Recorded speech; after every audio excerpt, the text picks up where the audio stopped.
Hi, welcome to Trap Souls Podcast. I'm with Zach and Bill from Alone in the Dark out of Pittsburgh, Pennsylvania.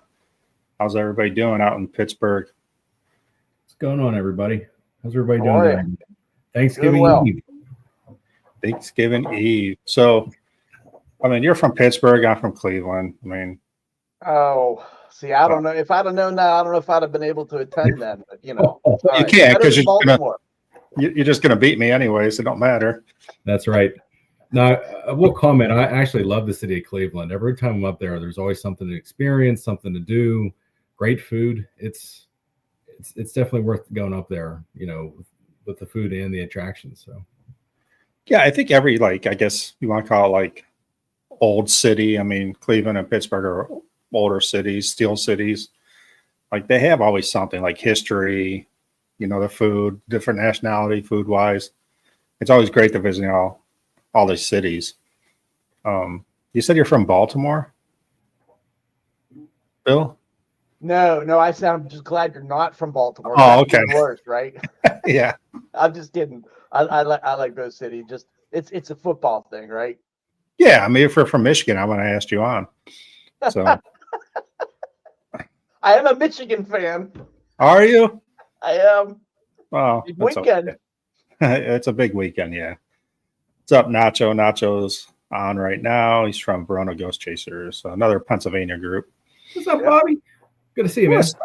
Let's talk about this. So I go through Facebook to see who I want on the podcast. Usually I go see if you guys are posting evidence or stuff that you do and just not asking for followers. That's how I decide who I want on my show. That makes sense. Yep. Yeah, we 75% of the time are groups from Pittsburgh or Pennsylvania. What's up with Pennsylvania and paranormal? Right? I don't know. Some say we're the second most haunted state, sometimes the first. I'm going to argue that Ohio seems to be the first. Bill and I and the rest of the team, we're always in Ohio. And I think, Bill, you get a little frustrated. You're over in the Monroeville space. I'm over on the west side near the airport. And you're always like, what the heck? Why is all the ghosts over in Ohio and not over my way? But I think there's just such a high concentration of spirits and, the Civil War over in Gettysburg. And, if you look at, Johnstown, Pennsylvania, where I'm from, we had the 1889 flood, 36 flood, and the 70s flood. A lot of nasty natural disasters that, probably leave some restless souls out there, Right. Yeah. Natural disasters, regular disasters too, especially when you go to coal mining and all that. The rules and laws back then weren't that strict. So, a lot of coal disasters, especially Pennsylvania, West Virginia. So a lot of tragedy. I think more in Pennsylvania than Ohio. But right. the only tragedy we have are the Cleveland Browns. So That's right. But I could say it. They're terrible. So, but I am a Ohio State fan. I am from Ohio, so I'm allowed to be an Ohio State fan. There you go. It's when you cross over. Like I said earlier, I before the call, I lived in Steubenville for a little bit, and it's right as you cross the Pennsylvania border, you get WVU fans, and then you cross another 3 miles, and you're in Steubenville, and it's Ohio. So it's Ohio State is huge over there, and it's just a sea of red or scarlet, and what's the other color that they? Scarlet and gray. Yeah, scarlet and gray. Yeah, it's a lot better than maize and blue. Whatever. Oh, come on now. It's okay. Yeah. Right. No, I've been to Michigan 6 times, the big house, to watch games up there. It's great going up there. Don't recommend wearing a Ohio State shirt up there. 25 years ago, I went and not even thinking, had my Ohio State shirt on, that stuff thrown at me. Oh, man. Whatever. Well, Michigan, have you been to Eloise Asylum? No, I have not. Oh, you got to go. I heard about it. Huge. There's too many places. Right. That's the issue. Yeah, it's a great experience over there. It's not in the best neck of woods, but I'll tell you, the people that run it are phenomenal, and we've had a lot of good action over there. A lot of shadow figures, about 3 or 4 levels to explore. It was a fairly quiet night. It wasn't the most poppin' night, but as Tim from Beaver County Paranormal always says, it's like fishing.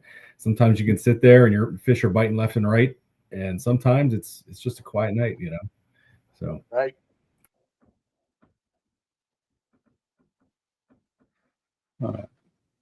Hey, what's up, anime?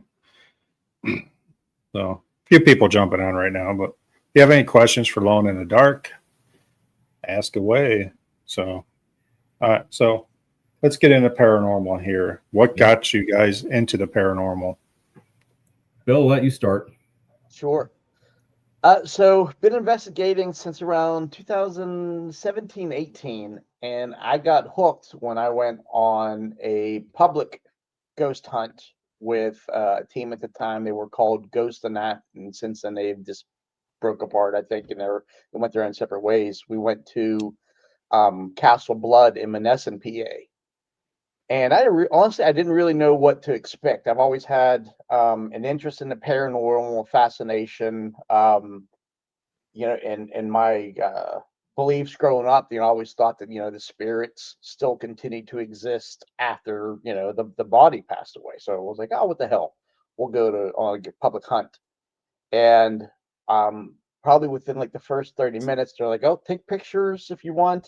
Take pictures of 3, and the first set of pictures I took, lo and behold, it looked like an old school undertaker behind somebody, had the old like big top hat, had the cape that they would wear, and I'm looking and I was like, holy cow.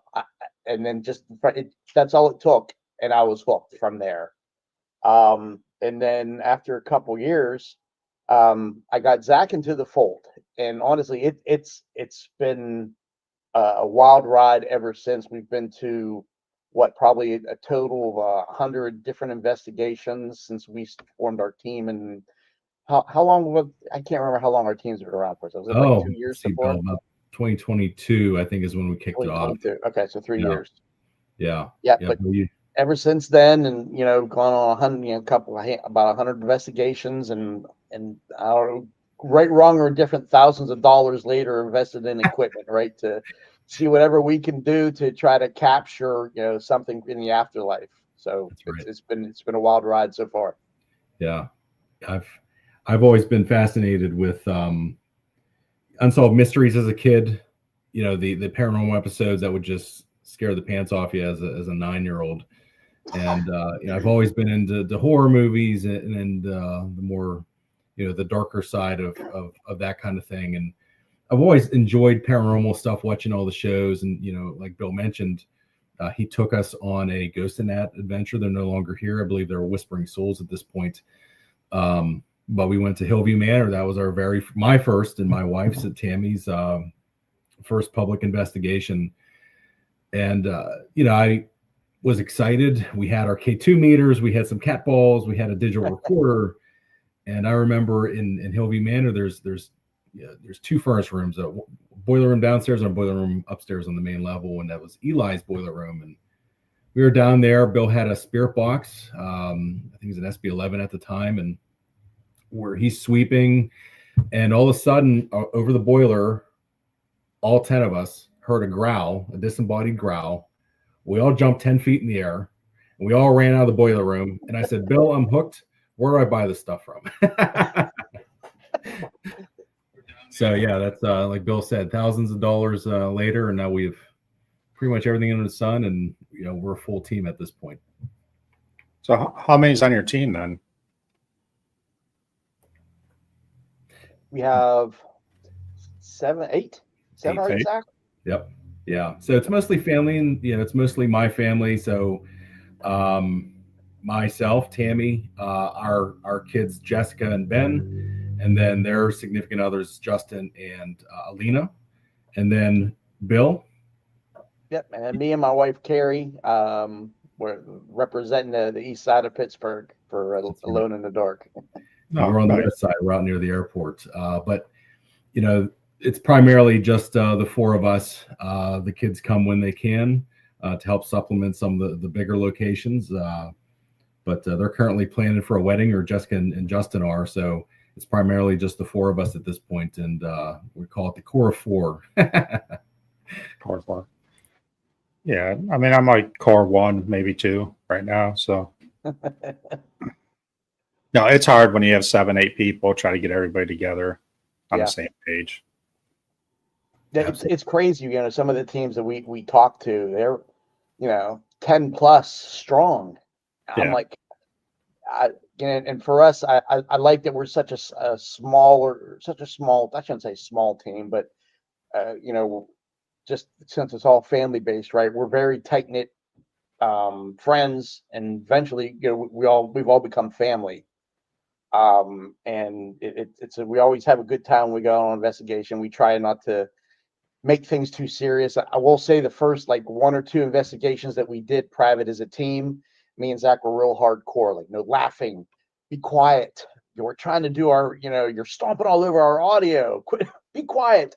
And now it's just a fun time, you know, going to all these different locations, getting to meet the different owners. And I think what I've enjoyed personally is like talking to some other teams within the paranormal community, if you will. It's been a real pleasure getting to know a lot of the teams, you know, yourself included, just as we go on our adventures and getting to know more people as we travel around. Yeah, that's been probably one of the most exciting things as of late is, you know, we've been meeting a lot of other teams, like, you know, Bobby's on the call right now with Verona Ghosts, Tim from Beaver County Paranormal. We have a sister team with Rochelle and Tiffany over at Future Ghost Paranormal. A shout out to them if they're on right now. Hall of View with Matt. We're looking to plan a potential investigation with him. 27 Spirits. Like, it's such an awesome community out there, and it's awesome to just bounce ideas off each other, and you know, just have a laugh and you know, see what they're up to, and potentially collaborate to bring some of these high-end places down to a more reasonable price point, you know, where we can all investigate and split up and not stomp on each other's audio. Yeah, it was hard in the beginning when my group started a little over a year ago. I've been doing this like 20 years, just on and off. But when we started the group, I was like, okay, like, there's some weird people in the paranormal world. So do I really want to collab with anybody? Do I want to take that chance? So we try to stick together. And my group was mainly based off giving people opportunity to investigate. I'm right down the street from Madison Seminary. So we always took people there, did investigations that wanted to know what it was all about. Mm-hmm. But then I wanted to get more into it. My members were kind of like, well, I don't have time. I got kids, family, work, you know, all good excuses for me. Then, so Bobby Nacho on from Verona, I was watching him on live. Then we just started talking, and they invited me down and did an investigation with them. I'm like, this is kind of cool. So like Al May Paranormal was there, 27 Spirits was there. And if I forgot anybody, sorry. But so I just started collabing with a whole bunch of other groups. And RC Paranormal, just did DOS House with them for our second investigation together. And I tell you what, like you said, it's been awesome meeting everybody. Yep. Yeah. Another aspect of collabing is you can see other teams and how they operate. How do they do Estes sessions? How do they use cat balls? How do they use tripwires? You know, what are we doing differently than what they're doing? And so you can, you know, pass tips and tricks on to each other. You find that we all do everything a little bit differently, but you eventually pick those tips and tricks up and adopt them. And I think that's one of the coolest aspects is you think you know a lot from watching all these YouTube videos, and then you talk to Bobby or Deborah and you're like, wow, I've never thought about doing that with a cat ball. And, you know, it gives you so much more, you know, fulfilling investigations, you know, when you break back into your original team. Yep. Yeah. And one thing that's great about too, like you said, equipment is expensive. So when you're collabing with people, they have a certain piece of equipment. Maybe it's for you, maybe it's not for you, but instead of going dump $400 and find it's not for you, it's nice to like, yeah, no, this isn't for me. So going to go buy some cat balls instead, rather than spending $3. Yeah. And Definitely. there's a couple times people have even approached us. Like we did our first Paracon at the was it Green County Historical Society. Almshouse, And yeah. some people were approaching us and they're like, hey, what's I want to get into this field, right? What's some good equipment to start with? And honestly, we always tell them cat balls, grab a digital recorder and get like an SJ cam, or maybe even if you can afford maybe like $100 or so, get a good 4K video camera. You don't need to be spending $300, $400, or $500 on a single piece of equipment, putting that type of investment up front if it's something that you may not be totally vested in, right? Right. Go to a couple public hunts, see what it's like. If you like it, and if you think it's something that you want to pursue, then go for it. But I would not recommend anyone investing like $500, $1,000 up front to just go on a private hunt and be like, oh, you know what, this isn't for me, and then having to try to sell it. Yeah, absolutely. Yeah. So speaking of equipment, we've been excited to see what other teams have, and we've procured that equipment over time. And Bill, what's the first thing we pull out of our cases, Out of our arsenal? Mm-hmm. I would say that the latest version of the tripwire has produced fantastic results for us. Yeah. Not just because it gives an audible alert, but I can say with confidence the quality that NCPD gives you. I think you froze. I think you froze, Bill. Yeah, but yeah, NCPD's version 2 of their tripwire is phenomenal. We picked it up at Parasicon this year, and I wasn't expecting about it on a tripwire, and we walked up and they said we have it with sound now, and we've updated it where the colors that once they hit, they come down slower, so you can actually see what color hit first. Okay. And we immediately threw money at them, and that's been our first thing we pull out. We have the original tripwire. We have 3 of them now, but it's amazing the responses you get out of that. The second thing we pull out, Bill, what do we pull out next? I mean, there's digital recorders, right? But usually it's our Phasma box. That's usually one of the first things that we start off with. We're not real big on using apps, right? Because to me, I don't really, I can't pull an application apart. I'm not a software developer, but for us, that Phasma box, the intelligent responses that we get back that are spot on to the questions that we asked, it blows me away. It really does. Yeah, it runs only on Windows. Some people know about it. It's pretty popular in the field. One time at the DOS house, Bill, at the DOS house, they have the barber chair, and I think you sat in it first, and the Tammy and Carrie sat in the dining room. Yeah. And we were asking questions, and I think Bill was sitting back. He said, give me a haircut. And one of the spirits responded, but Bill said, I don't have any hair. And the spirits responded, we'll find some. And it's what you can get out of the Phasma box. Another aspect is, later on in the night, we asked how much. It came out $5 for a haircut. So it was pretty neat. And, collaborating with teams with Future Ghost Paranormal, they pulled out Phasma box, and Bill and I went, what is that? We don't really believe in apps, and we were blown away by what the responses were and how accurate they were.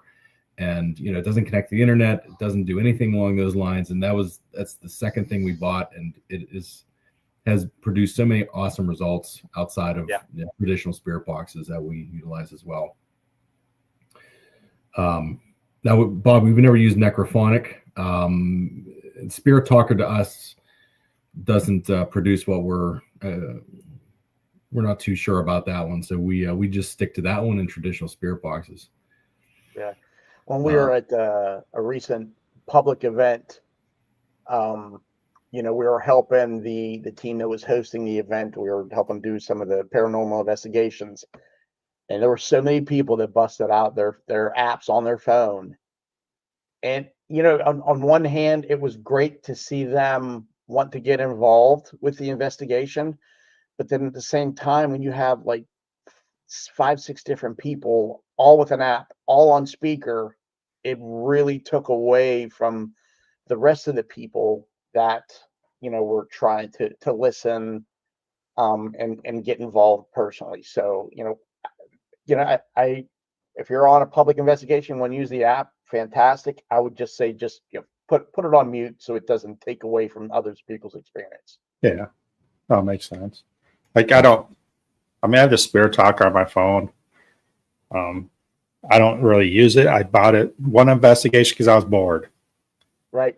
I was sitting in the bedroom for like 40 minutes, nothing was happening. I'm like, all right, I'll buy this just to see. Again, with all the equipment, it's a good starting point. It If is. nothing's happening, maybe something will come up that will make you ask a question that will start something. I don't know. Right. I don't believe in it. I believe in all equipment, you need verification from other equipment. Yes. So that's the way I roll. You also need, Bill and I have intent and faith in our equipment. You have to have faith in intent that the equipment will do what you're wanting it to do, and intent in the location that'll provide you fantastic results. So, a week leading up to to an investigation, in addition to historical research that we do and watching other YouTube videos to see what they capture, we also throw intent into the universe. We want to have good intention on, giving us great results, being active for us, being active with us. And then, so we make sure that, ahead of going, we actually have, great results. And then that also leads into, wearing our, black tourmaline and other beads to make sure that, we're protected. So you have to have faith and intent on that would work accordingly. And same with the sage water we use at the end of every investigation. So. Yeah, I chuckled a little bit because every time we go to an investigation, right, usually me and Zach, we try to open up ourselves. Like, hey, if you need to use our energies, feel free to use our energy. You want to touch us, go ahead and you can touch us. And every single investigation, Ryan, my wife, without hesitation, was like, you do not have permission to touch me. Every single investigation. Right. So we will literally pause, like, Carrie, what are you going to say? And she's like, you don't have permission to touch me. And we're like, right. That's why we're here. And then everybody, Tammy, my wife, who's on the team, she's kind of a slight empath where she will walk into a location and immediately feel ill. And if she goes into a certain area and it's there's a lot of presence there, she will get even more ill to the point where she'll have to walk out of the home or whatnot. Now, she doesn't have other abilities. She's not a sensitive. She can't speak or see these, entities that we're speaking to, but she's kind of our guiding post. We'll say, how do you feel? You feel terrible in this area? Or we'll put a static cam here. We'll come back here later tonight. So sorry, Tam, I know you're watching downstairs, but yeah, we definitely leverage you as a nice little tool. But no, she's, as soon as Tammy gets sick, we're all like, yes, that means this is going to be great. Yeah.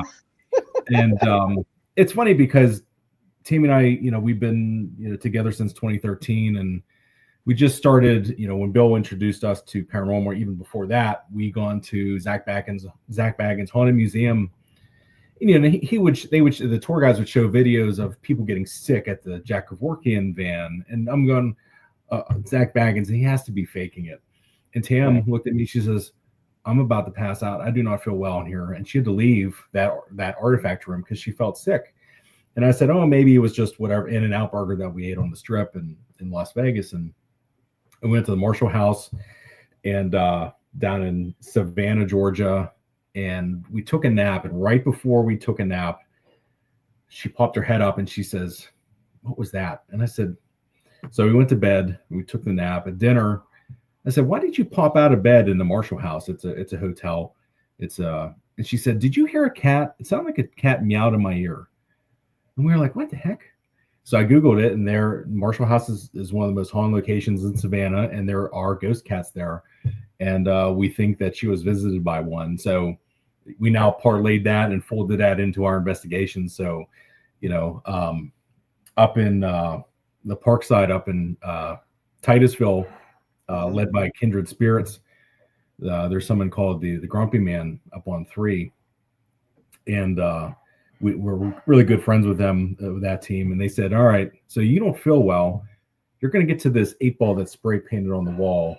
And I guarantee you're going to get sick because Grumpy Man doesn't like women. So we walk up. I keep walking ahead. Tam stops and immediately starts grabbing her stomach. And it was right at the 8-ball. And so that kind of solidified her empath type abilities and what they might be. So that we definitely use her as we pull her out of the toolbox at the beginning of every hunt. That's funny though. Like, you're about to throw up. Yeah. Okay. Let's go investigate this place. That's what we do. And sometimes it's, she's perfectly fine. And, we've had some quite experiences with her at the Bel Air house. Maybe we'll get into that a little bit later, but yeah, she's, the spirits definitely love to get a hold of her. I'll just leave that at that. Right, Bill? Yep. No, Bel Air house is pretty cool. I mean, it's different investigation, I guess you want to call it that. It's darker. It is darker. You just feel different in there, and it's the whole house. It's not just like, hey, go to the basement or no. It seems everywhere there. It's everywhere. One of my favorite stories, and we have a couple there, Bill, but I said, I'm going to go to the attic, and I took, all the equipment to get ready, to tripwires and all that. And you go up the steps, and immediately ahead of you is a couch. So I put the stuff down, and I felt something behind me, and I turn around, and there's a man. I'm 6'2". He was about 5'11", straggly gray hair down to his shoulders, very old looking. He had a red and blue uniform on, like a war uniform. And I did that, and he disappeared, and I turned back around, started doing my stuff again, and I felt him again. I turned around, he's still standing there staring at me. Again, disappeared quickly. And I've never seen the uniform in my life. And Bill and I and the team went up to the Judson House, and they have a museum up there about the French and Indian War. And I stopped, and there was a British uniform sitting there with the red and blue patterns that I've never seen in my life. And that's what I saw in front of me. How could my brain make up this blue and red uniform I've never seen before, sitting in front of me, within, face to face with me, within 5 inches. And that was at the Bel Air house. And, I still tell that story to this day. And it still shocks me that I saw whatever I saw there. That's just one of the many stories we have at that location. Yeah. That whole town is haunted, I think. I mean, right. It's a little bit. Yeah, I would say a little. And I think it's the ley lines and the water and I think it's the Ohio River. Don't quote me. I'm not the best geography guy on here, but I think it's ley lines and the mines and the mine explosions and all of that make up for it. Yeah, I mean, a lot of Native American wars, a lot of Native American burial grounds right behind Bel Air. Yep. Moundsville is real close. Moundsville is real close. You had the Underground Railroad go right through there. Yeah, so, absolutely. And a lot of history. And down the street is the Ross House. That's one of our favorite locations. So been there. Go ahead. Have you done the antique store, the furniture store? We have. Yeah, we've probably done the Ross House probably 12 to 13 times. Okay. And Cindy's such a wonderful host, and I always try to give her a shout out every time I, have an opportunity to speak. She keeps the house so clean. She's so welcoming. If you've never been to the Ross House, you got to make a journey to get there. But yeah, the antique store, we've hadn't had the most activity there, Bill. What do you think? No, and I think, we've spent so much time in the actual house itself, right, that we haven't had much of an opportunity to investigate the store. We've spent like maybe an hour or two in the storefront. So, right. Hopefully next time we return, we'll be able to get that, that side of the location and, focus maybe a little bit more of our time over there, or at least maybe split split our teams, right? You know, have Yeah. some people in the house and some in the antique store. Maybe do like a dual Estes sack. I bet that'd probably be good to see what kind of results we get. Yeah. The only thing we ever got there was down in the basement. There are 3 slave children. We got through Phasma box, but that's probably the only activity we've gotten in the antique store. Mm-hmm. Ryan, have you investigated the antique store? Yeah, we investigated it. Ross House itself, I haven't got a lot from the Ross House itself. We've been there twice, but the antique store, a lot more activity, especially in the basement antique store. You get the slave children. We went down there the third time we went down there. Something else came through that was not happy. Oh. So low dark energy came through and affected my niece pretty bad. Actually, I had to pull her out of the basement. Like it was just to a point where she was trying to be strong, and I'm like, there's no reason for that. Like, I wonder if it was that resident spirit Alfred that Cindy always tells us about that does not like people in the house. So I'm wondering if maybe that's what affected your niece. I don't know if they go back and forth between the Ross House and the store. It seems like different entities in both. Mm-hmm. I will say that the store always has felt heavy, but I've just never gotten much other than a goose egg on my head from banging my head off of a pipe in the basement. I mean, that wasn't the best thing, but yeah, whatever. I'll take it. I'll get a scrape if I get to investigate. Yeah, the Ross House. Ross House is one of our favorites. Definitely ebbs and flows there. Bill and I and Tammy and Carrie have said that the spirits kind of give you a show and then they'll go quiet and they might come back, but they'll definitely pop off for a little bit, and then around midnight, 1 a.m. they start slowing down. We've seen poltergeist activity there. Well, even the seance that we did, Zach, remember that? Yeah, Bill, tell that story. I think that's a really cool story. Yeah, so Cindy brought in a medium or a psychic to do an experiment with us and two others from another team, to where they played some meditation music and just everyone had noise canceling headphones on, and we were just to sit there and just listen. And she activated our third eye and listened to this music for like maybe I think about 10 minutes. And then after the music was over, we were to jot down immediately what came to our mind. So keep in mind, each one of us noise canceling, don't know what's going on. So we're all writing down, and we go around the room and she starts asking, okay, well, what did you write down? So I think I went first and I said, I had Mary and green come to my mind. No idea. I'm thinking like the name Mary, maybe the color green.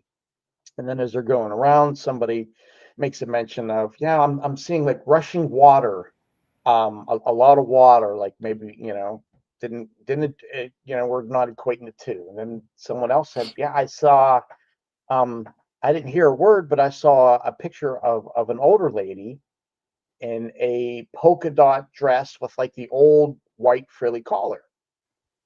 So, we go on investigating when you think anything of it. Well, we got back, and the next day I'm like, just for the heck of it, I'm going to Google Mary Green in Bel Air, Ohio. Wouldn't you know, I write your hand up, people can Google it themselves.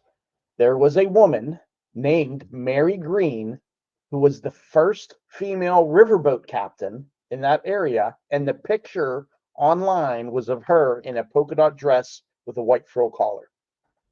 There is no picture, no mention of that woman in the Ross House anywhere. She never appeared in any of our Ross House research of the region. So that, I would say, probably out of anything, that probably blew my mind the most. Out of all of the disembodied voices, the pictures, stuff we kept on captured on video with poltergeist activity, that to me was just, I still to this day I can't explain it. Exactly. Yeah, that was it January we did that? That was amazing. I think so, yeah. So to me, the Ross House, of all the places I've ever investigated, is like a train station. I mean, usually like the antique store, it felt like whatever's in the antique store stays in the antique store. The Ross House just seems like nonstop spirits coming in because people like you and me are there asking questions.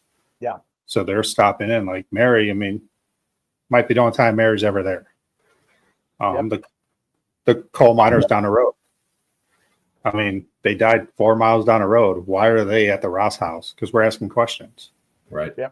So it seems to me that the Ross house is just a train station of spirits. Yeah. And they have the resident spirits too. Bill and I have experienced the kids there, the twins there with running. Tammy and I just experienced that. Yeah, the running that we heard from when we were down in the basement, it literally sounded like someone was like running up and down the hallway up on the floor. And there was me, Zach, Ben, and Justin was with us too, right? Yep. And we're in the basement, and the girls are all the way up on the top floor. Well, we thought, I said, there's no way, it's got to be them. Well, lo and behold, we went back and watched the video, and it was not them running. It wasn't even like real gentle footsteps. It was like kids running, having a good time in the house. Yeah.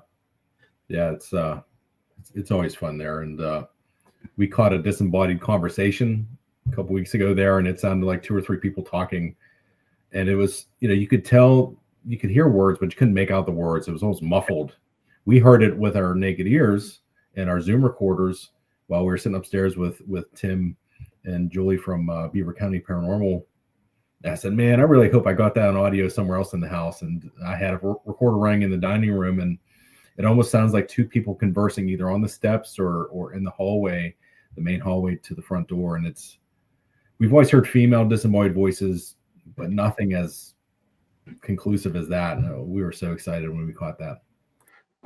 I think one thing, and it's Cindy. I mean, Cindy's just so welcoming. Like you ask her, like, Ouija board, I don't give a shit. Like, whatever you want to do, Yeah. She doesn't care. Like, hey, okay, this spirit, okay, whatever. Like, she just, Absolutely. this is their house. Let them do whatever they want. So maybe because Cindy's just so inviting that everybody's stopping by. And absolutely, knowing Cindy, she loves to talk. She probably sits there and talks to them all the time. I mean, she won't probably admit it, but she probably sits there in the house by herself and talks. So, right. I mean, right. So what other places have you gone a lot to?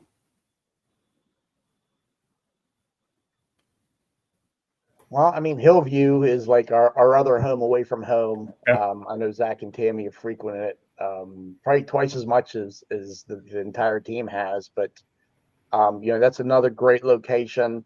And not even just the location, but, the people who help to run the investigations. Very, very welcoming and accommodating to us. Ross House, Hillview, Bel Air. Those are probably our top 3, and then the park side up in Titusville, PA.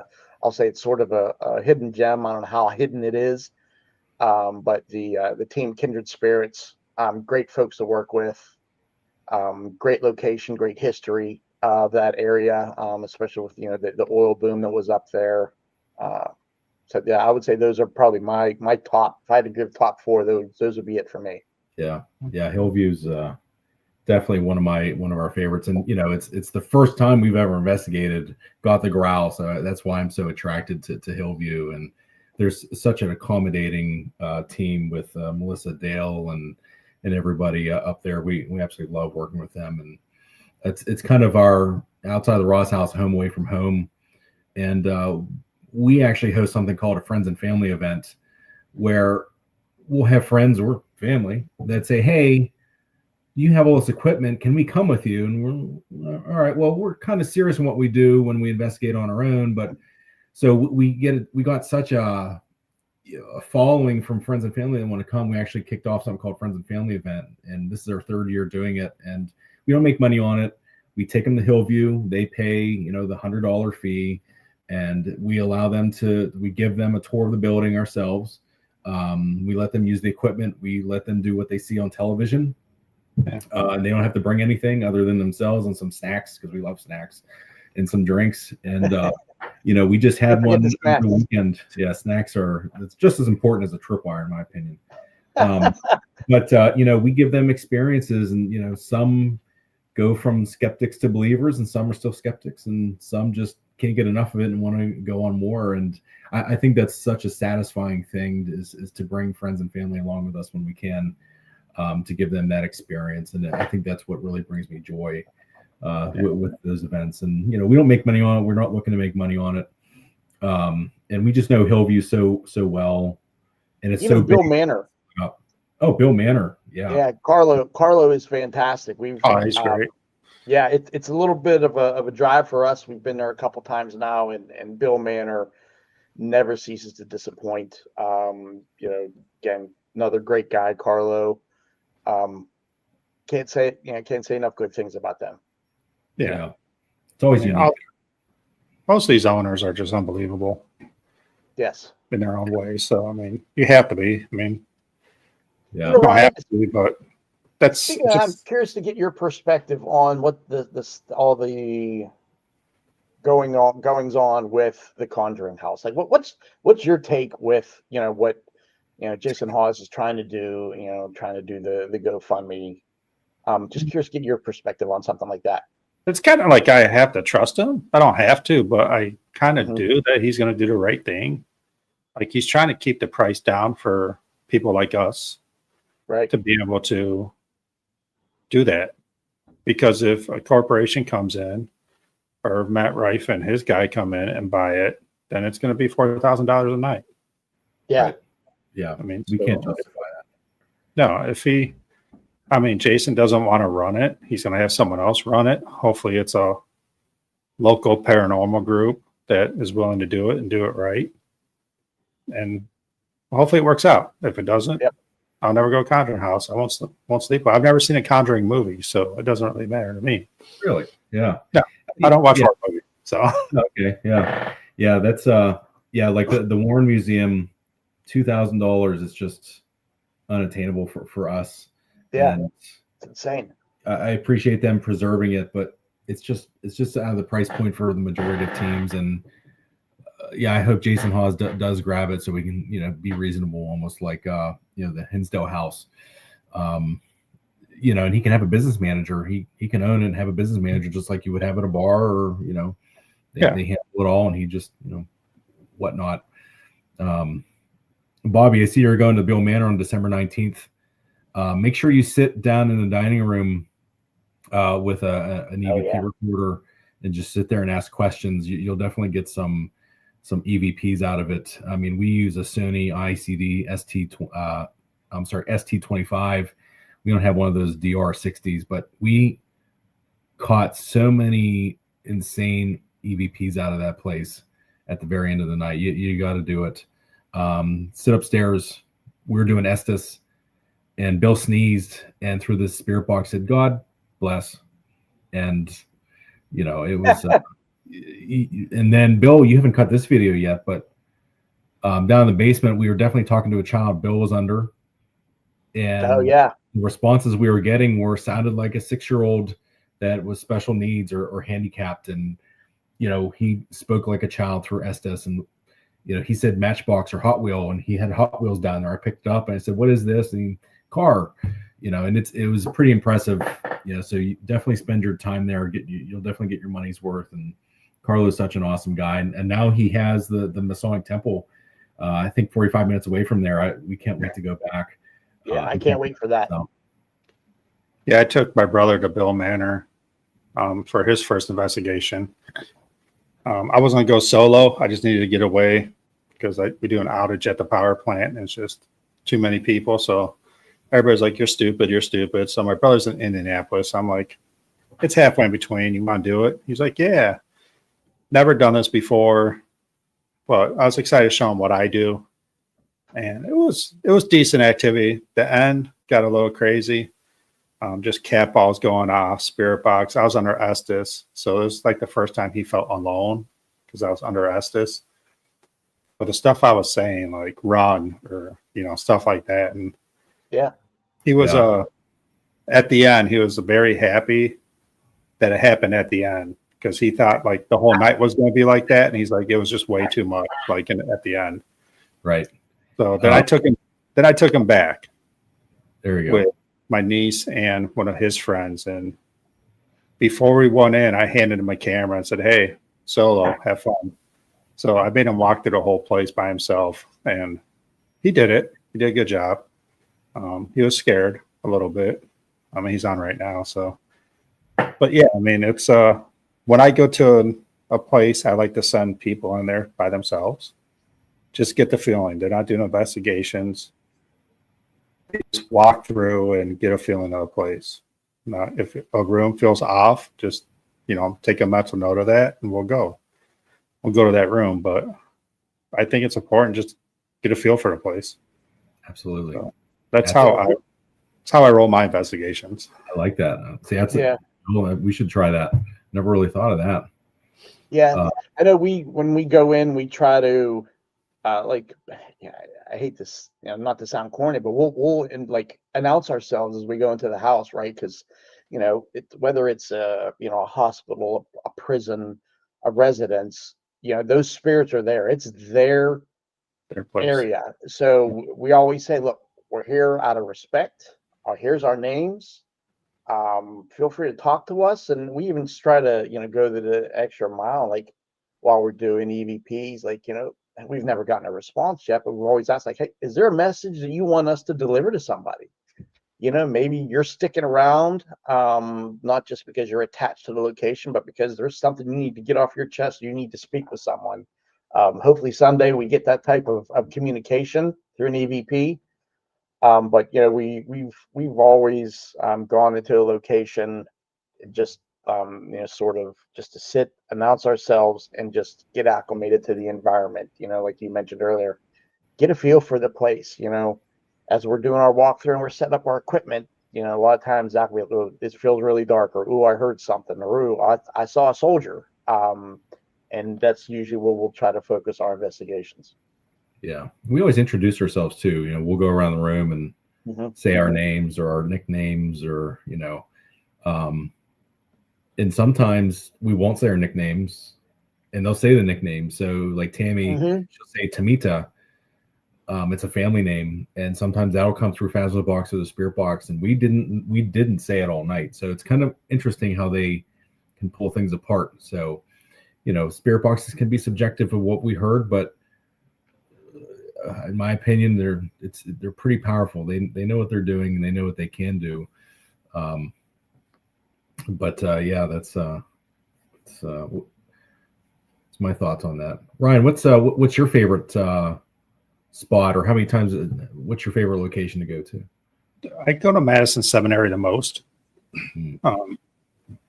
I think this will be my 14th time going there next week. Wow. So it's literally 10 minutes down the road. So, yep. I mean, you can't beat it. Right. So I go there.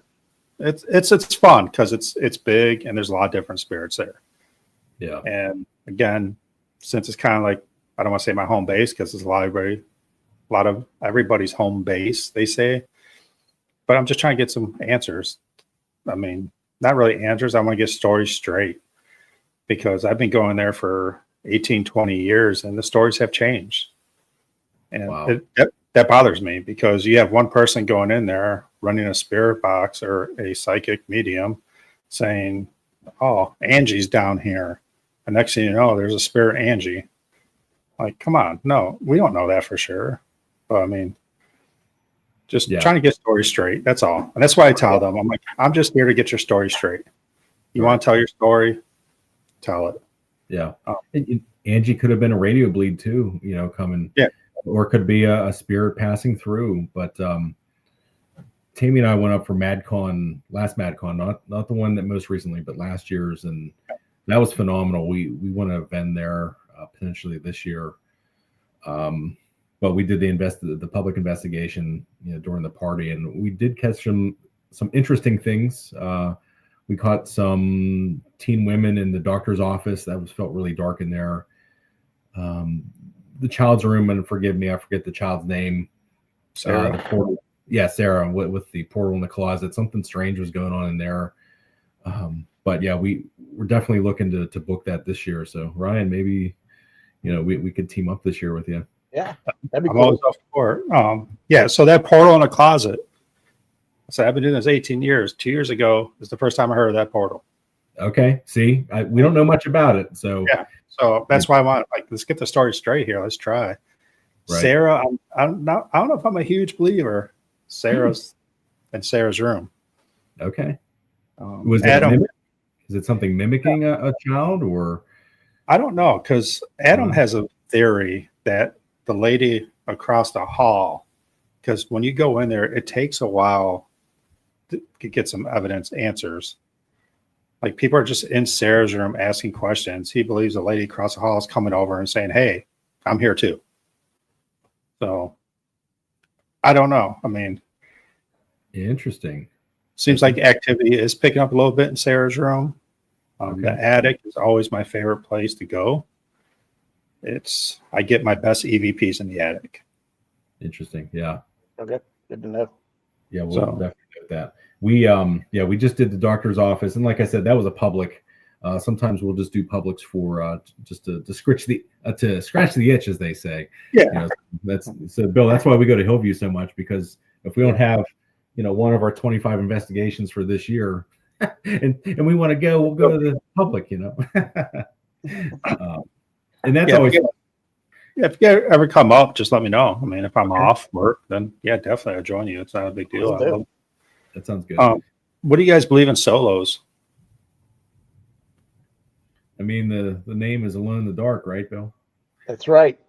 Just like the name says. We love doing solos. That's whether someone's in the basement, the gals don't like to do it, so it's always just one of us. It's one of the solos we did was actually the Parkside. I was sitting there, and Bill came around the corner, and Bill took a photo, the 3 snaps, and Bill caught a child's face. So in the mirror in the gym area. And so it was kind of interesting that, if I was there a little bit longer by myself, what would have happened? Would I have been touched? Whatnot? But we absolutely love solos, and sometimes they manifest some things, and sometimes it's just quiet. We don't really get much. And then I'll go back upstairs, or Bill will go back upstairs, or wherever we're at, and the rest of the team will go, "Oh my God, it's going nuts up here! Footsteps, voices, all this and that." And then I just kind of get jealous, like, "Oh man, I sat down there all by myself, nothing happening, and everybody's getting all this action." So yeah. What about you? I'm a big solo person. I love solos. It's not because I just want to be by myself, but I believe, since a lot of places that we do investigate are hospitals, psychiatric hospitals, you got to think they were in their rooms by themselves. Right. So it's more of a comfort level for them. I mean, if you bring 12 people into the doctor's office, I don't think that spirit's going to show up. But if you're by yourself, like a nursing or a doctor visiting, then sorry, I just popped up. I have a comment, and then I have 2 theories. So the comment is, isn't it fascinating to go to somewhere like the Old Stone Jail or Ohio State Reformatory and just sit there and realize that this used to be a city of prisoners, officers, everybody that just lived here for their entire lives, and now it was a bustling city, and now it's dead quiet. We always just sit there in awe of looking at these facilities and Waverly, and go, "Oh my gosh, this used to be massive and huge and violent and whatnot, and now it's just a quiet, old, decaying thing." And it's just fascinating to sit there thinking about that. So that's one thing that always brings an awe factor to me when I sit in these places. Yeah. Now the theory, Ryan, I liked your theory of, they were alone in these rooms, and two of my theories are, the first one is, I think we get more activity at night and in colder weather because the molecules are a little bit easier to move. The spirits can move them a little bit easier, making it a little more interactive, versus a 95-degree day. It's sweaty, it's hot, the molecules aren't moving as quickly.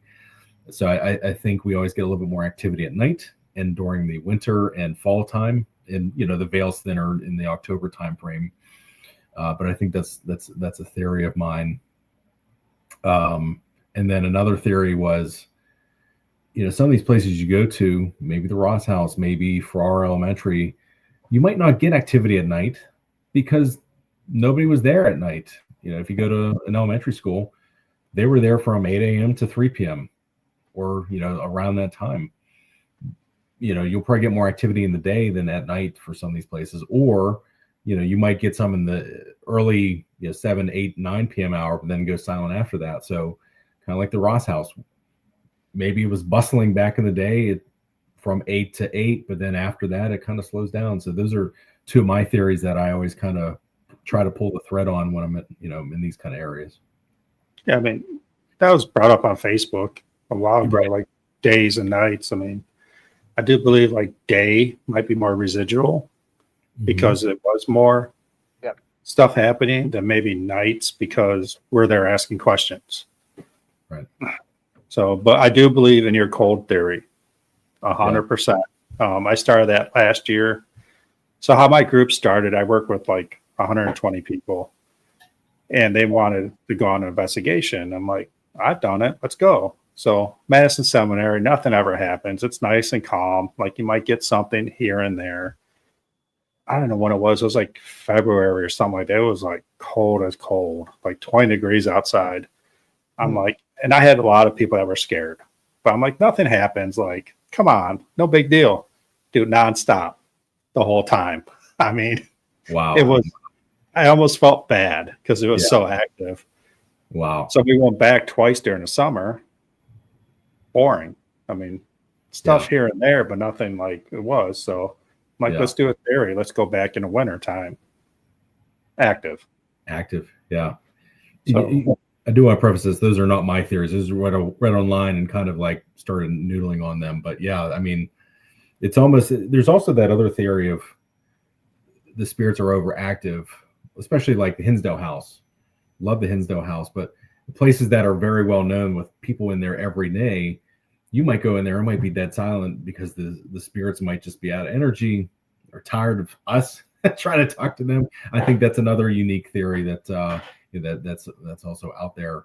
Or if the team before you on a Friday has a lot of activity, Saturday might be slow, or might be vice versa, where you start spinning up that activity on Friday, and then the next team on Saturday has a really high energy night. But yeah, I think that's another theory that is kind of popular out there as well. yeah, because we're all pretty much asking the same stupid questions every night. Let's be honest. I mean, is anybody here? My name's Ryan. What's your name? Yeah. Right. That's why I started my podcast in the beginning, back in the days, because I got sick of telling people what happened. So me and my group just started a podcast. It wasn't live. We just recorded it and gave our evidence. So when people asked me what happened, watch the video. Like, cause I'm sick of telling the same story. Right. So maybe the spirits have to start a podcast. I mean, that's right. So speaking of evidence, how do you provide your evidence? Do you provide evidence from your investigations? And if I have something decent, videos? I mean, I'll put videos on YouTube. Since I started this podcast in June, I kind of like stopped doing as much because this is taking all my time right now. Right. And I'm trying to space out my podcast a little more instead of doing like 3 a week.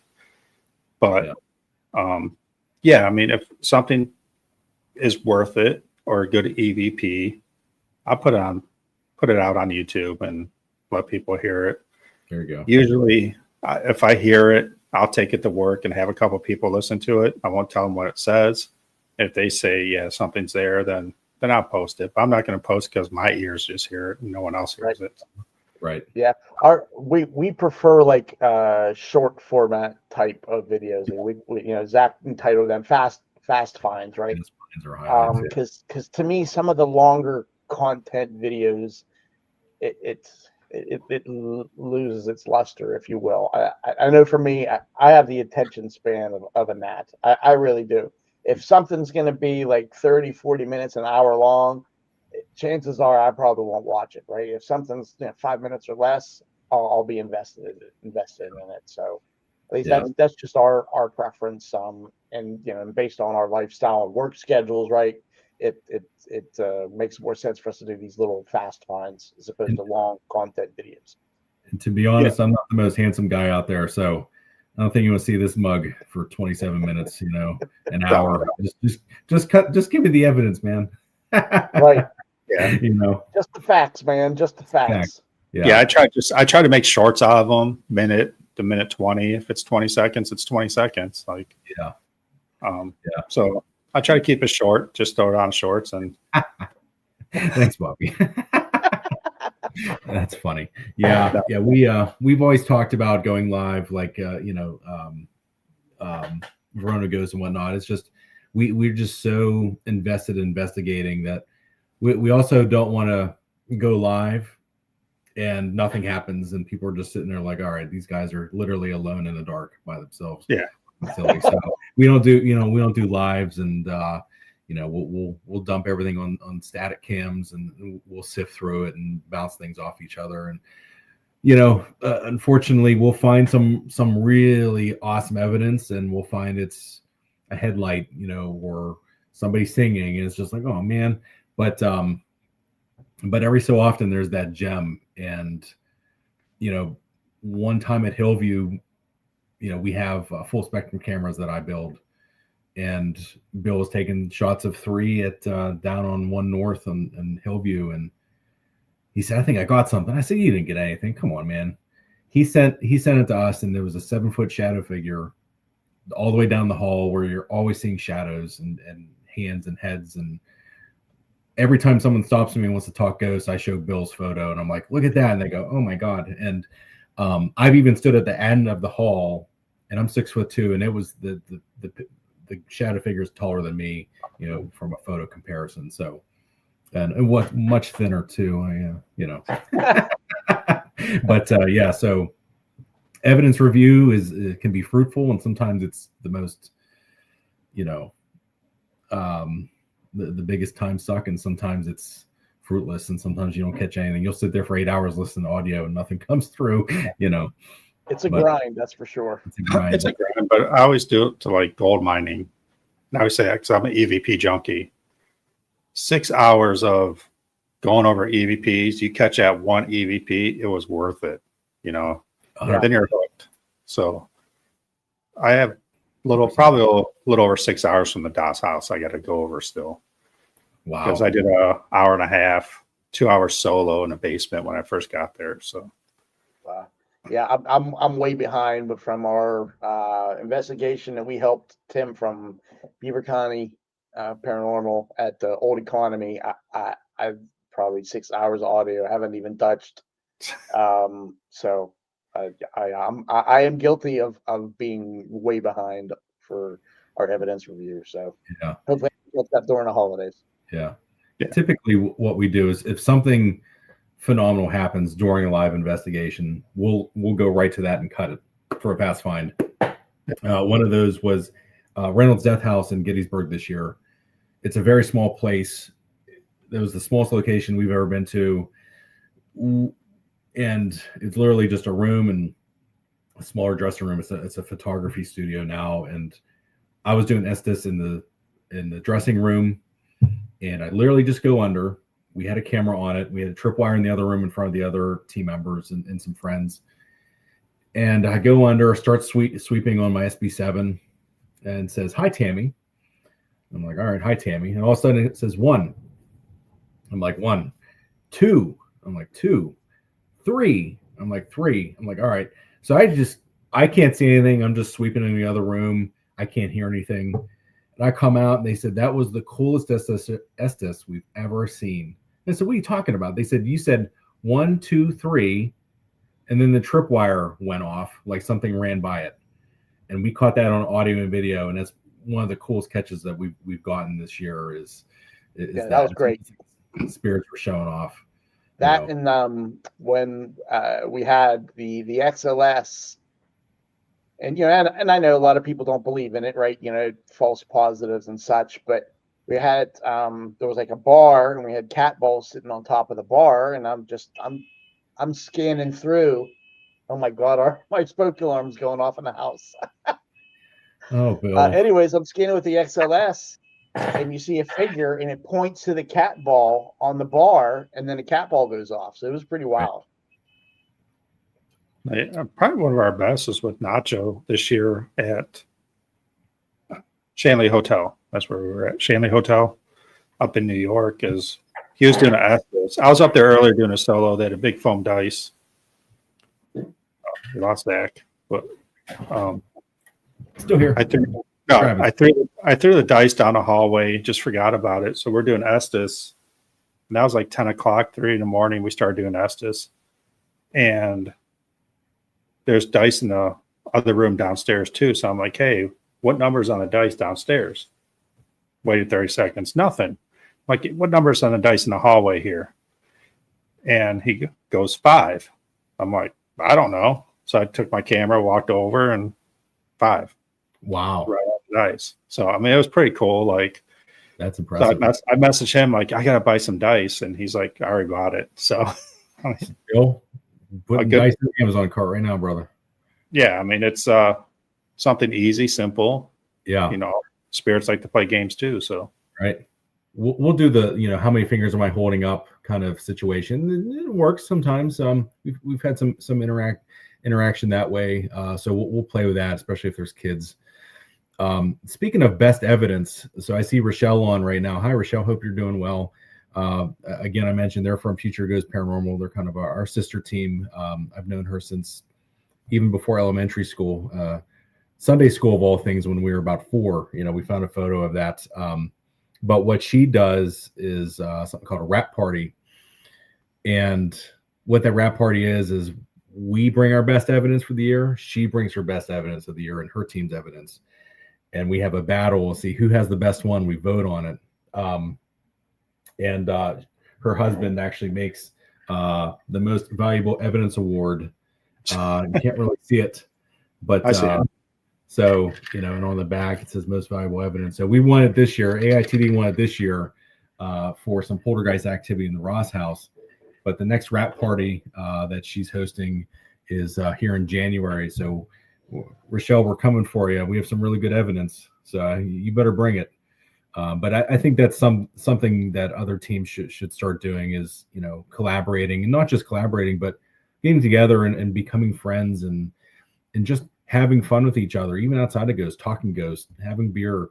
I think that's really important for the community. And that's how you network and, have lifelong friends. And that's how you make friends so I think that's pretty important. So, but I think that's something others can do is having a rap party to show evidence that people appreciate. And, you can talk through what could have happened or how it could have been debunked at one point, Yeah, no, I think that's important. I said I met Nacho, did a couple investigations with him. Consider him a friend now. I mean, we text each other back and forth over weird stuff here and there, but it's fun. I mean, it's paranormal community is fun. Right. Tim from Beaver County showed me how to make REM pods. So, I'm doing that. I've shown people how to make full spectrum cameras out of some SJ4000s that we utilize as stationary cams. And so we're going to start vending at some Paracons. We just did one earlier this year as kind of a, putting our, feet in the water, see what we thought. Yeah. So a big shout out to Tim and a few others for always being there for us. We have 1,000 questions about how to do a Paracon, what to bring, what not to bring, and what to do. And, I sincerely appreciate Tim from Beaver County's friendship on that. And even Rochelle, you've done so much for us as well. So thank you. Just want to give you a shout out here. And I think you should be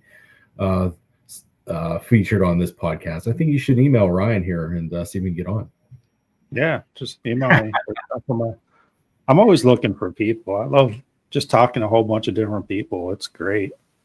Yeah. We always learn something. Absolutely. For me, I always learn something. If it's a place to go or a trick of the trade, it doesn't matter. Equipment. Right. Yes. Yeah. And that's where we got the Phasma box from Rochelle. She whipped it out. And I was like, what is that? And she's like, just wait. And I said, all right. So now we're believers and absolutely love that equipment. Ryan, have you been to Waverly? I have not. That is on the list. I did ask my group what places they want to go this next year. That's the only place I got. Waverly. So I'm like, I mean, I've been to Mansfield, I've been to Trans-Allegheny twice. I'm So jealous. I guess I have to hit Waverly, just the trifecta, you know. Yeah. I don't know. I mean, I love Trans-Allegheny. It's so Talk about expensive. it's not too bad. It's like Hillview. It's $100. Yeah, got to go.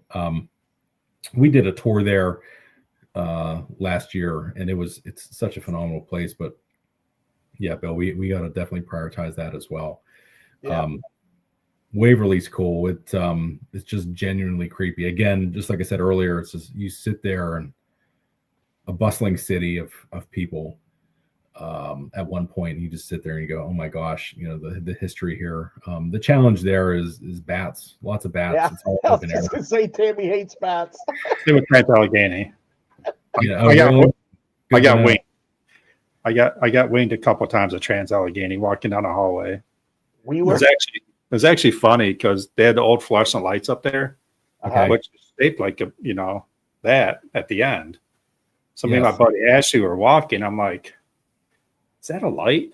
Because the lights are off, and I'm like, and just kept getting closer and closer, and both of us got hit. wow.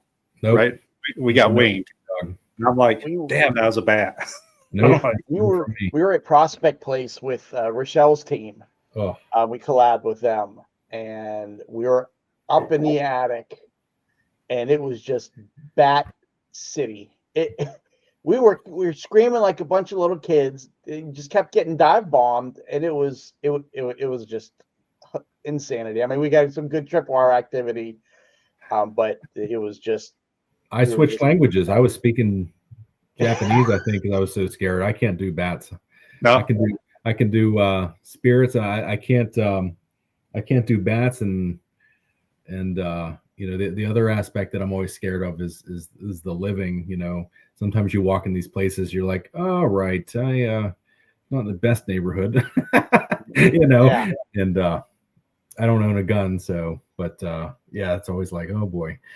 So, but yeah, bats and people always scare me. But if a ghost wants to sit on my lap at Bel Air House, I'm all about it. But yeah, which you did have. and it has, yeah. no, like Trans-Allegheny, I found the best way to investigate Trans-Allegheny twice. I've only been there twice. It's just sit in the hallway and just listen. Like you said, reflect on the place of how historical it is. And we got very good EVPs, and that's where I saw my second full body apparition. Just walk right across from me. I mean, Wow. just sitting there and just kind of reflecting, like, because everybody's always in those hot spots asking questions. So I'm like, why don't we just sit here in the dark? And that's what we did, and it seems a lot more active. So yeah, we start the nights like that, and we end the nights like that, and sometimes burning a candle. Bill, we were at Wildwood Sanatorium, and Oh yeah. you tell your story because I think So, you yeah, I think levitated. everybody left for the night. It was just the core four of us: myself, my wife Carrie, Zach, and his wife Tammy. And we're upstairs at the little seance table and had a candle going, and we're just sitting there, initially listening, and we started asking questions. And my wife's back was to the steps or the one hallway, and it's to the right of me. And all of a sudden, you just start start off with gentle footsteps, and we're like, we all hear that, right? And I was like, yeah, okay. Of course, my wife's panicking. Did you lock the door? Is the door locked? Oh my God. I'm like, yes, the door is locked. Well, then, I mean, sure as shit, maybe 5 seconds later, like it's like a kid coming down the hallway. Loud, everyone heard it. I about shit in my pants. I jumped up out of the chair because I thought it was coming right at me. Yeah, everyone else is still sitting there, and there's me, Chicken Little, getting ready to run out the door like the Kool-Aid man. Right, and that was after some really angry EVPs in the basement. So I think Bill, you were feeling it that night. And yeah, that he didn't. Whatever spirit was coming through did not like us in the basement that night. That's for sure. Right. And I think some of the spirits like to pick on people too. It was Twin City Opera House over in Ohio. Ryan, I'm not sure if you've ever been there. Phenomenal place. I was picked on all night. We were in the basement. There's a little girl spirit that resides there. She pulled my shirt. You can hear her laughing, and then we were going to go backstage and on the stage and behind the curtains. And I was walking up. We were looking for chairs to sit in the back. I've never had this experience before and have not experienced it since. But I was walking around. I just had my camera, no spirit box running, nothing running, just legitimately just walking around. And radio static literally just pierced my ear. And it was the weirdest phenomenon I've ever had. And it was probably less than a second. It was extremely loud, disappeared, and that was it. Yeah, And and he didn't have any headset on, so it's not like he was getting interference between the headset and the microphone. It was nothing. He was just nothing. grabbing a chair. Grabbing a chair, and on my H1N, my Zoom recorder on my running gun caught it, and it sounded like a kind of high-pitched, actually it sounded a high-pitched squeal in person, but it sounded like it actually was an EVP saying get out or leave, which was really fascinating. But then I had other Zooms in the auditorium, and it just caught a high-pitched squeal. And it was the strangest thing I've ever heard. But that night I felt picked on. One time at Hillview, we were on 1 North, and it was kind of quiet. Rochelle was with us, and I said, "Why are you quiet?" And it said, it almost said it was shy, and it said, "Sit down." And I said, "Well, who do you want to sit down?" And it said, "The big one." And I said, "Well, am I the big one?" Or Rochelle said, "Who's the big one?" It said, "Zach." So I sat down, but so I often get picked on. Tammy often gets picked on because of her ability, I guess, for lack of better terms. Bill, I think you get picked on, don't you? Yeah, when we were at was it West Virginia Penn, and we were in Red Cell area. Yeah, I normally don't try to be aggressive. I usually try to keep it even keel with our investigation. But I thought, all right, I'll provoke a little bit, and I started talking to the guy that killed Red, like, "Oh, you're a coward, this, that, and the other." Well, next thing you know, Zach's under Estes, and it's like you're bald, you're fat, and it's like talking directly to me, and I'm like, and of course our wives were like, I got the William from my wife, so I had to tone it down after that. But and I came out, I said all these derogatory names. What's going on? Everyone's jaws just dropped staring at me. I was like, "You're bald, fat, hoopy," or something like that. I was like, none of these make sense, but you could tell it was a voice, and it wasn't like radio chatter. And we played it back, and it married up that Bill was talking a little bit bad about this guy. And we don't provoke, we're not that kind of team, but it was interesting to get that night. And oh my gosh, so Rochelle in the chat, she just reminded me about the Estes session we did, Zach, in the basement at Prospect Place. Oh yes, and right. It was Ryan, it was literally like I was listening to a story of a slave that was trying to escape someone, ran from trying to hide in the river, and he's coming, I'm dying, boss. Like, and it was like even like period type of talk. So it wasn't like I'm listening to like AM radio station, right? It was literally like I was replaying some type of event that was, from a perspective of a slave that was trying to escape, a bounty hunter trying to catch him. It was the wildest thing. That is the only place I've ever had anything like that. I usually get 1 word, 2 words, maybe half of a sentence, but this was literally like a full-on story that I was, someone was channeling through me, and I'm not a sensitive, I'm not a medium. I may feel a thing or two, but that was the one and only time I ever had that come through. It was just a wild experience, and I'm glad we were able to investigate the place with Rochelle and her team. Yeah, and it was it's part of history from that place too, isn't it? Yeah, and it was they were trying to, like Rochelle said in the chat here. Yeah, it was almost like they hanged somebody and then buried the guy. It was almost like it said get his legs. And then all of a sudden, a few minutes later, Bill was chatting about digging something. So it's almost like they hanged whomever they were hanging, and they buried him. And they were trying to get into the Prospect Place, basement. because that was part of the Underground Railroad. But yeah, that was crazy. That was crazy. So why would, I looked at that a little over a year ago. Whenever I saw it, I heard different rumors about it, like it wasn't really haunted, and I heard it was haunted. Or, I mean, from your facial expression, it's worth it. It's worth it. Yeah. It's definitely haunted. It took a little bit to warm up to us, just like any location. I think it's obviously going to be very responsive to people that go there often, or regulars or the owners. But it definitely increased in activity as the night went on, and the EVPs we caught, the tripwire activity, and it's a massive place. Like, it doesn't look big, and then it is, and it's just there's staircases after staircases, and the basement's massive. But yeah, it's definitely worth it, and it's worth the trip. There's a cute little town you can go to visit while you're before you head up there. But yeah, it's definitely worth Yep. getting in. All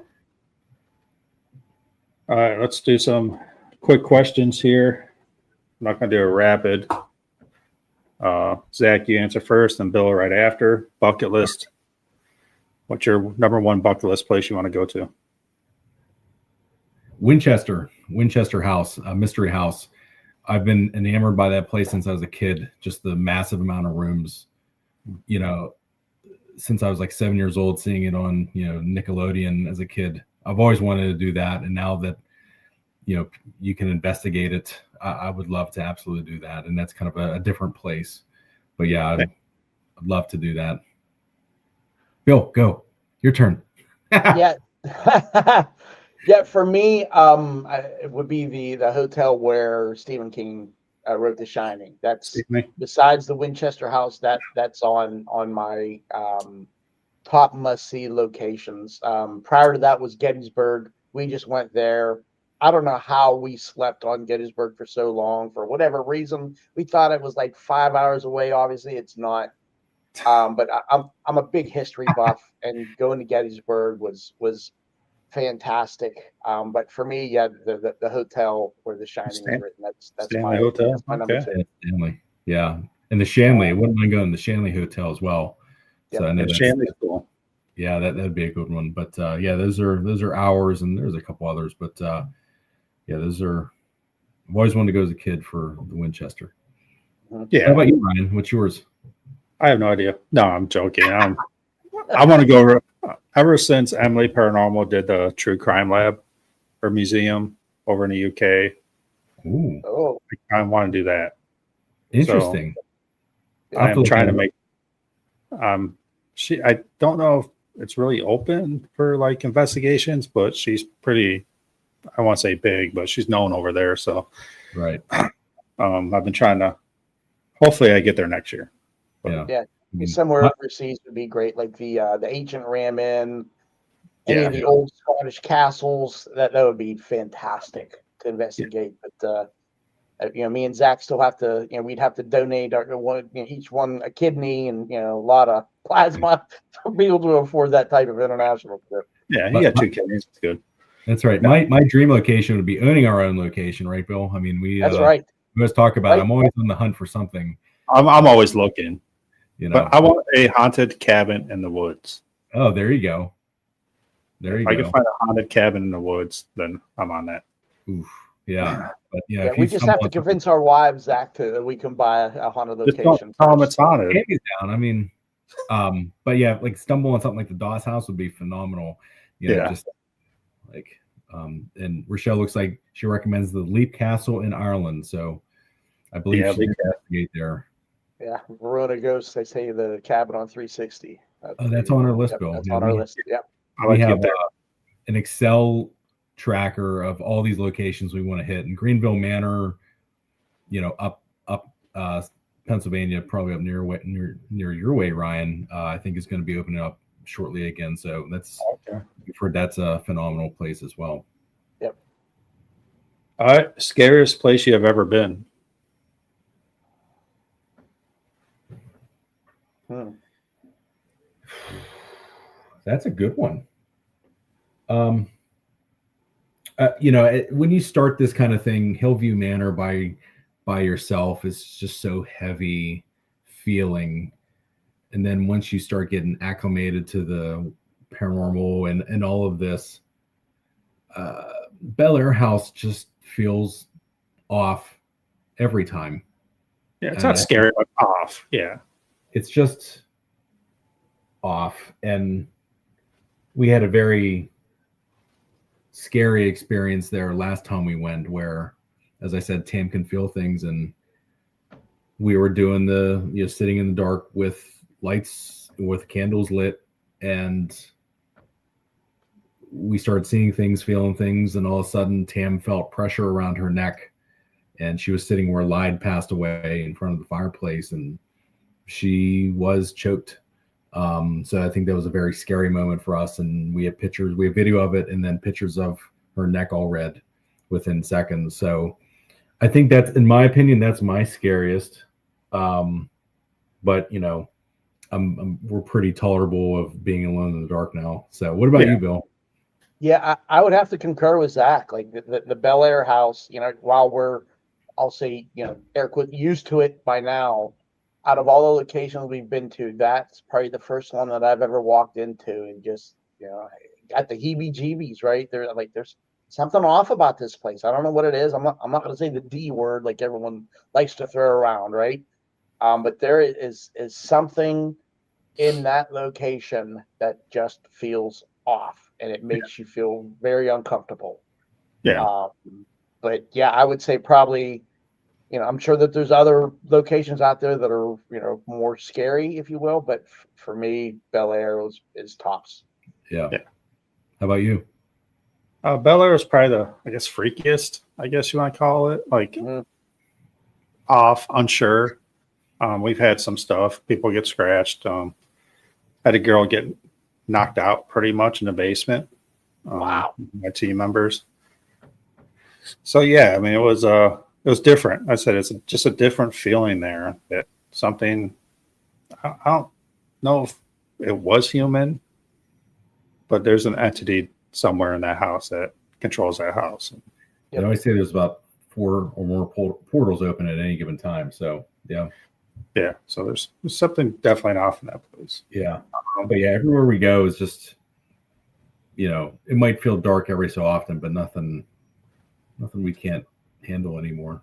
And we protect ourselves too. So we make sure we sage ourselves with water and sage, and burning sage after every session to close our time out. So that was my next question, protection, but whatever. We'll skip that one. Yeah, no, we all wear black tourmaline. We all wear beads Tiger eye. and necklaces, and Bill wears a cross, a crucifix. But yeah, after everyone, we have a saying. We close out, and we have sage water. We dump on the ground. We put our feet into our shoes, obviously, and then Bill has sage. Sage and the Palo Alto. It is as corny as it sounds. What we say is we're saging. Spirits, you have to stay here. You do not have permission to follow us home. That is it. Just in case if someone's to be a hitchhiker, they can keep their ass there. We're good. Yeah. And, you have to have intent in all that. Like I said at the beginning of the program, you have to have intent giving it to the house before you get there, intent in your equipment, intent in spirits that they'll give you, and then intent in your beads and your protection and belief in all of that to help, protect you.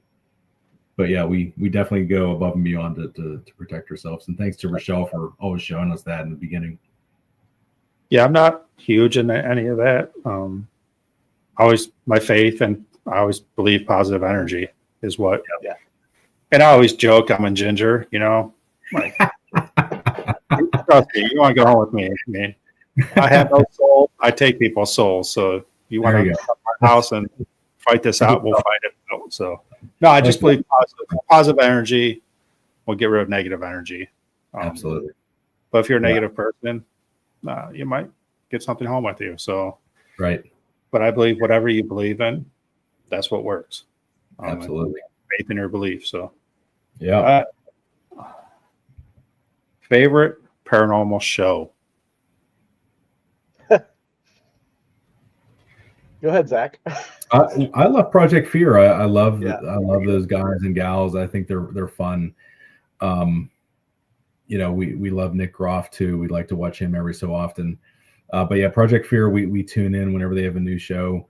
But yeah, I think they're fun, and we met them at MadCon, and they were genuinely fun to talk to, and they were great with us, and they spent time with us, and I respect that. Kalani was another guy we met at MadCon, and he was very gentle and very cool to talk to, and took time. So shout out to Kalani as well. But Project Fear is probably Tammy's and mine. I'll tell you right there. You knocked it right on the head. Fun. Right. And I think that's what people should look at. This is a hobby, and you are supposed to have fun. A lot of people in this field you should take it serious because we are messing with the unknown. Right. But doesn't mean you still can't have fun. I mean, Project Fear is one big family. Right. And they go out there and just have a good time. And that's and they play games. Trust me. You ask my group, I love playing games. That's probably why they're not going out with me anymore. But I have no problem blindfolding someone and locking them in a room. Right. Yeah. But it's not. That's what we need to do next, Zach. Someone's getting blindfolded and locked in a room. Tam and Jess were handcuffed at Old Stone Jail. So sure, why not? Yeah. But it's not to Go piss them off. It's to see what the spirits react. You might get a reaction from them because spirits do live, feed off of fear. So you said we've been doing this for a long time. Our fear has gone down.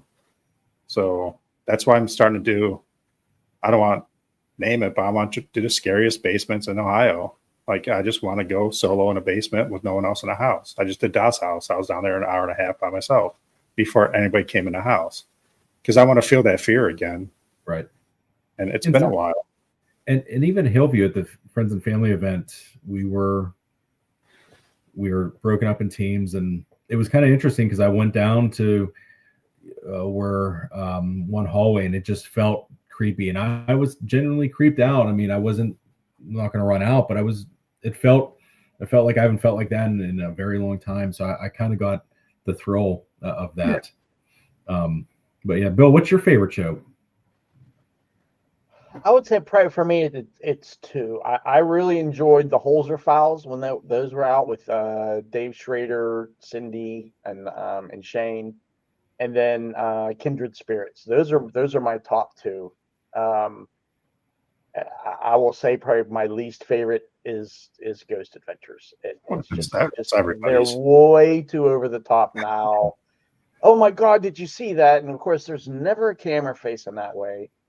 And that was one of the first shows that I used to watch. That, and I used to watch Taps back in the day. And when Ghost Adventures, when they had, and when they first started, I thought some of their evidence was legit, but anymore, I can't stand it. I really can't. I'd love to go see his museum. Can't stand the show. Museum's awesome. Jack Osborne shows are really good too. Yeah. Oh yeah. Yep. Yeah. Like Portals to Hell and all that. I love their shows, and I think they're very authentic. I don't know if he still films or not, but what about you, Ryan? I like Project Fear, and I like Ghost Brothers. Ghost Brothers is another good one. I love those guys. They're funny. I do watch Ghost Adventures, but in life, you do have to watch stuff to learn what not to do. That's right. Yeah, that's I like that. Yeah.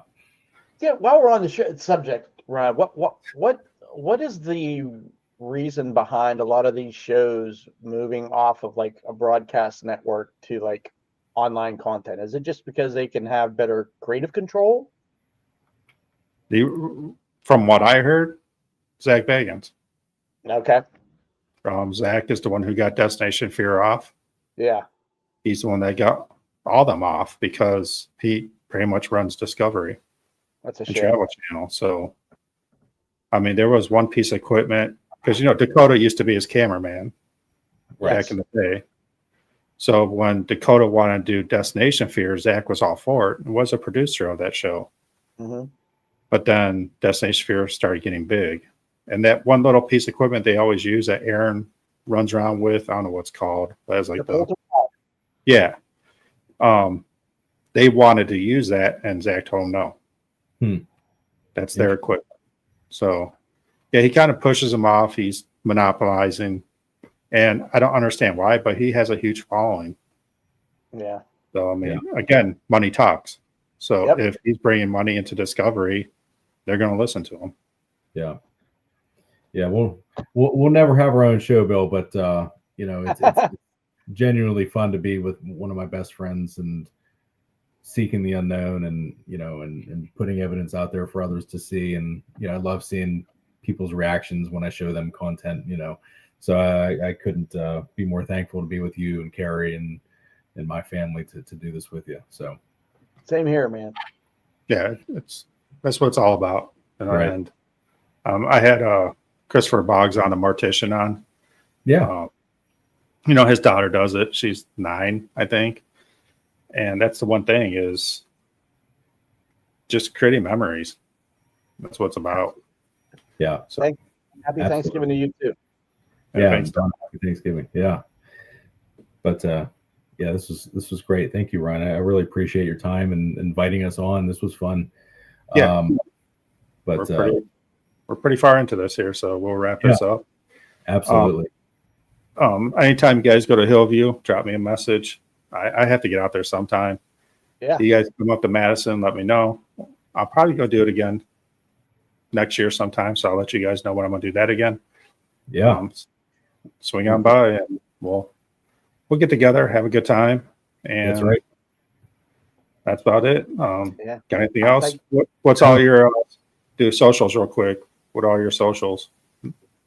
Let's see, Alone in the Dark on Facebook. That's our primary. We do have Instagram and TikTok as well. Tammy's our social media gal. We're more Facebook heavy. You know, it's treats us well, and we're trying to get it over 1,000 followers. I think we're about 14 away. So if you want to follow us, great. We don't spam anybody's timeline too much with content, but if we have some good content, we'll put it out there. You know, we're actively filling out our 2026 tour. We always call them tours, almost like we want to be rock stars, and so we lean into the tour. You know, the tour dates. So you know, next year is, I think, Whispers in the Dark is our tagline for next year. But that's something we love to do, and we're going to get tour T-shirts made for 2025 here. So we'll be investigating with those here shortly. So, but Facebook's our primary. But Ryan, we sincerely and genuinely thank you for having us tonight ahead of the Thanksgiving holiday. This meant a lot to us. Yeah, I appreciate you coming on. Have a good Thanksgiving. If I don't talk to you, have a good Christmas. Yeah. And 2026 is going to be bigger than 2025. So I think so. Definitely keep you around, Ryan. We'll definitely be in touch. I appreciate it. Stay spooky, my friend. Yeah, we will always. All right. Have a good one. See everybody. Thank you. Bye-bye. Bye.